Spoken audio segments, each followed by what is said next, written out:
Here on CGR Comic Book Review, let's take a look at G.I. Joe, A Real American Hero, issue number 2. And this is a second printing of this issue.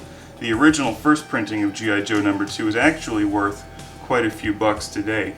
So let's take a look at this. The story is obviously the same, the artwork's the same. You can make a decision if you want to go out and pick up issue number 2, the second printing, or go and mortgage your house and buy the original first printing. Issue number 2, which sold for 75 cents back in August of 1982, has an excellent cover and one that I've always enjoyed. There we have a couple of the Joes. We have Stalker, Scarlett, Snake Eyes, and Breaker, and they're obviously in some sort of Arctic landscape here with machine guns, and there's fire in the background, so it's an excellent cover. And they tell you a little thing here in the front.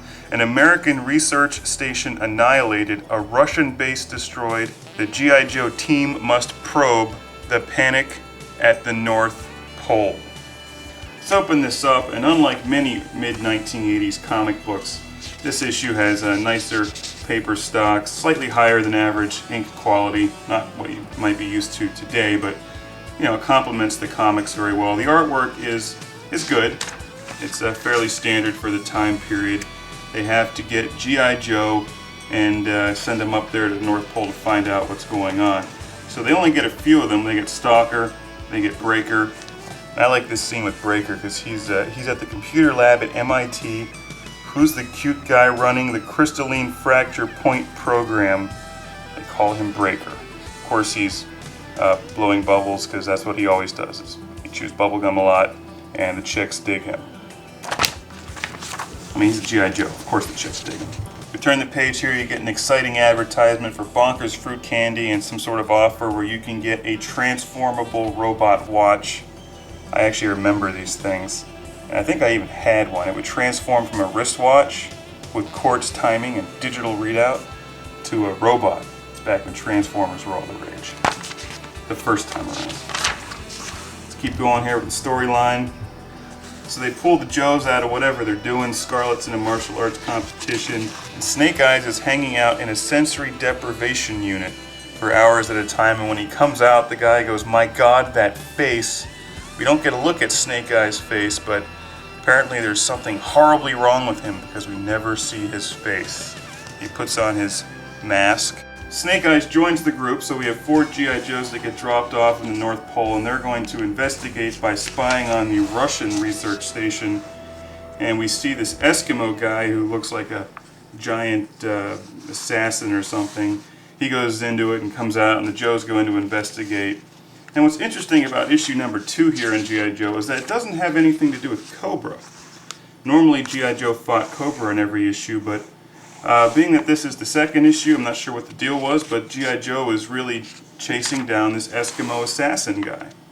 And this part's really interesting because Stalker takes some photographs on film of that Eskimo assassin entering the research station, hands it to Breaker, who must radio teleprint it back to General Flagg. And he says, "A reply might take a while, Stalker."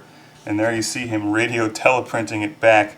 So this shows you the limitations that G.I. Joe had back in 1982. Now this thing could be done by a high school student with a cell phone in about 5 seconds, but it took the G.I. Joes quite a bit of effort and apparently a good bit of time. So even though G.I. Joe has F-14s that can fly in space and shoot laser beams, they have to use this hulking apparatus to send film back to General Flagg. And here on the next page, what could easily be done with simple text messaging today: "Your teleprinter is clacking away." General Flagg finally sends his response to G.I. Joe. And we learn that this Eskimo guy is Quinn, probably an alias, blah blah blah. Well, I won't give away the rest of the comic because there's an interesting ending to it. Not one of the best G.I. Joe comic books, primarily because G.I. Joe isn't fighting Cobra. It's a fun read. This comic has a lot of action in it, and of course it has Snake Eyes. And you learn a bit about your favorite G.I. Joe characters. It's an interesting comic in that it's a totally different storyline than you might be used to from the television show and in the other comic books. It has a surprise ending that I'm not giving away, and overall it does have a nice story. If you like G.I. Joe, if you're just getting into G.I. Joe, I think you'll enjoy this one because it's such a departure from the normal television show and comic book. And if you're a hardcore G.I. Joe fan from back in the day, this is a great trip back through the 1980s. And it's a pretty interesting comic book. And like I said, the first printing of this is worth a few bucks. This is the second printing, which is a very easy, affordable way to read G.I. Joe issue number 2. After reading issue number 2, you'll probably feel the same way that I do, now in the 21st century, in the modern era. Breaker's job is completely useless. He could be replaced by a $50 cell phone. Now, you couldn't replace Snake Eyes, but Breaker, redundant.